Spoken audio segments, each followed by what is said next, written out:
The world is evolving. History is alive. We are the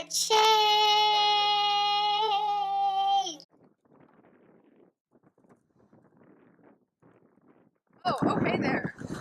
Problems as well as benefits arose in the 1890s from three factors: immigration, industrialization, and urbanization. A movement called progressivism came about to combat these problems.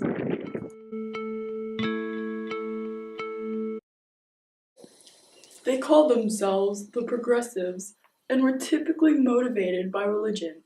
It was pretty similar to the populist movement because both were against corrupt governments and big businesses and sought for a government that focused on people's needs. The women of the movement worked for suffrage. During the 1900s, the U.S. was filled with dramatic investigative reporters exposing areas of society in need of reformation. Roosevelt referred to these reporters as muckrakers. It was a very negative name since a muckraker was the tool that cleaned manure from stables. But their articles were just about everywhere, including magazines and newspapers. A few prominent muckrakers were Jacob Riis and Lincoln Steffens. Revolution is not reform, and one revolutionary administration is not good government. Many progressives sought to improve poor people's lives in the cities by making settlement houses.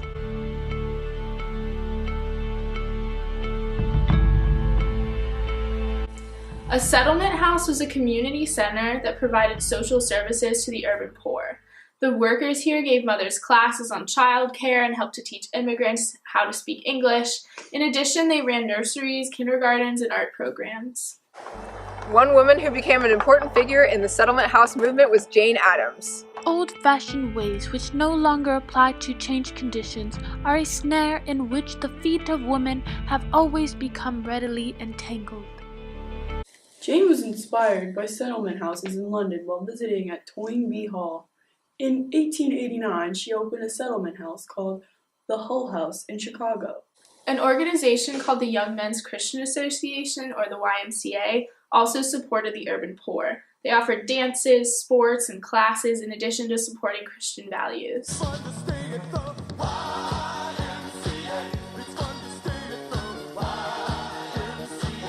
Progressives also sought to help children. One woman who led this effort was Florence Kelley. However, the fight for the end of child labor had some setbacks. After the Keating-Owens Act was passed and banned child labor, Congress deemed it unconstitutional 2 years later. It was not finally banned until 1938.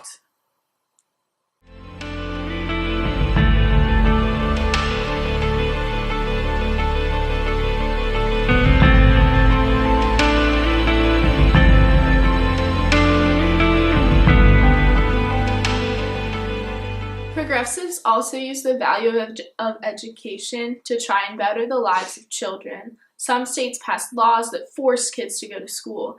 There were debates on what kind of skills and lessons children would be taught, but most agreed that the girls would be taught different material than the boys. One man named John Dewey helped improve the way children thought in the classroom by condemning the fact they were not learning how to think critically. think critically.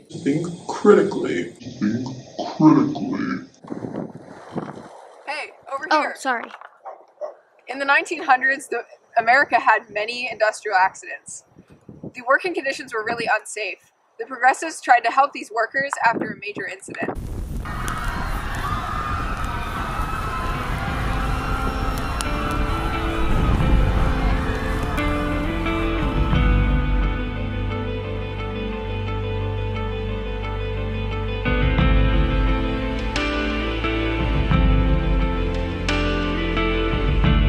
In 1911, at the Triangle Shirtwaist Factory, there was a fire that killed many workers and injured many more. The workers couldn't escape the fire because the managers locked the doors of the factory. Most of the workers were Jewish women, and since the doors were closed, they tried jumping from the windows. Due to this tragedy, progressives intensified their work towards reform in workplaces. New York was the first to pass laws to make these workplaces safer, and many cities followed their lead. Workers' compensation laws were also set up in many states to set up funds for workers who got hurt while working. They also worked to get work days shortened by only 10 hours. However, in 1905, the Supreme Court ruled in Lochner v. New York that these kinds of laws were unconstitutional.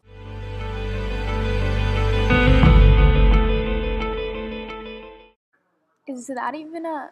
Okay, that's definitely not a real mustache. Anyways, you can start. You can go ahead. Okay, we'll try this again. Women's reform started with education. Women colleges in the 1890s were offering teaching and nursing programs, and some even offered leadership programs for social reform. Laws in many states were passed, decreasing work hours for women. In Oregon, the law stated that a woman's workday could be up to 10 hours. In Mueller v. Oregon, the Supreme Court ruled agreeing that long work hours harmed family life, and women, unlike men, were separate, and laws limiting women's work hours would be allowed.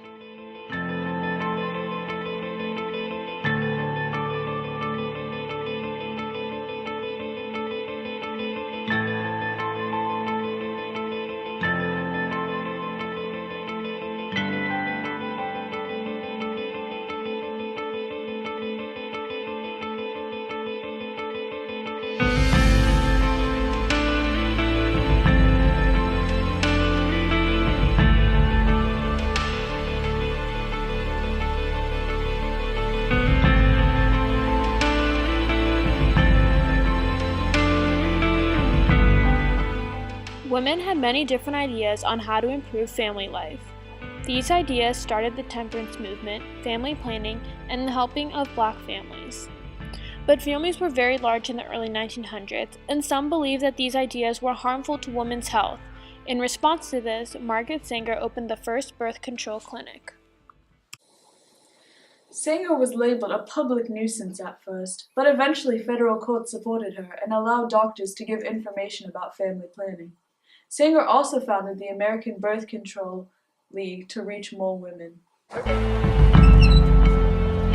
Women were tired of their subordinate role. They wanted to work and contribute to society.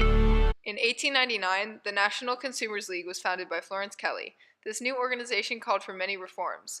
They wanted safe workplaces, unemployment payments, and meatpacking plant inspections. The NCL gave labels to products that were produced with good and fair working environments. Kelley wanted to improve working conditions. This happened through the National Consumers League and another group she helped form, the Women's Trade Union League. I'm telling you, Kelley that wanted mustache an 8-hour is not workday and real. minimum wage. It's gonna The fall Women's off. Trade Union League also supported families on strike so that they could protest unfair conditions. The National Association of Colored Women was formed in part by Ida B. Wells. The NACW helped working-class families with daycare and education. Wells worked against injustice through her participation in many movements. She was a part of the women's and universal suffrage movements.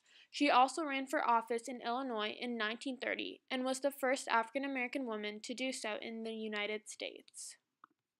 The women's suffrage movement started in the 1860s. Women wanted the right to vote, especially for family issues. In some states in the West, women gained the right to vote by the 1890s, but they had not achieved suffrage at the national level. Alice Paul was more bold in her fight for suffrage. She organized protests and marches outside the White Houses. She formed the National Women's Party that used picket signs in their marches. They were very radical compared to other groups. In all, her work was necessary, because it is kind of preposterous that it took this long for the United States to grant women suffrage. Not only that, but there were women who were against women's it's okay, rights. sir. Just calm down. Seriously, You're fine. what Just kind of calm down. country- Okay, no. You cannot use that kind of language. This is a high school documentary. Go to a commercial. Go to a commercial. Oh, no, not that. That's the wrong commercial. Don't.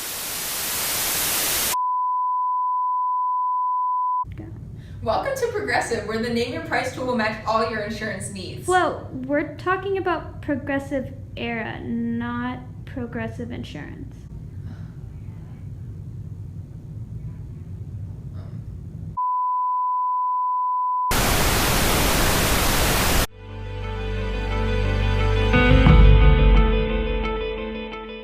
The majority of progressives were white Protestant reformers, many of whom were either indifferent or even hostile toward minority groups such as African Americans, Latinos, or Jews. While progressivism aimed to make equal the society of the time, pre-existing prejudices prevented this from happening. The white Protestant progressive reformers of that time period still held the belief that darker-skinned individuals were less intelligent than their lighter-skinned counterparts. Some leaders of the non-white groups worked hard to gain rights, such as Booker T. Washington, W.E.B. Du Bois, and William Monroe Trotter. While their methods and intermediate goals differed, their ultimate objectives were very much the same. Booker T. Washington was an advocate for gradual progress. He spoke out against winning white people's respect, which would then lead to full voting rights.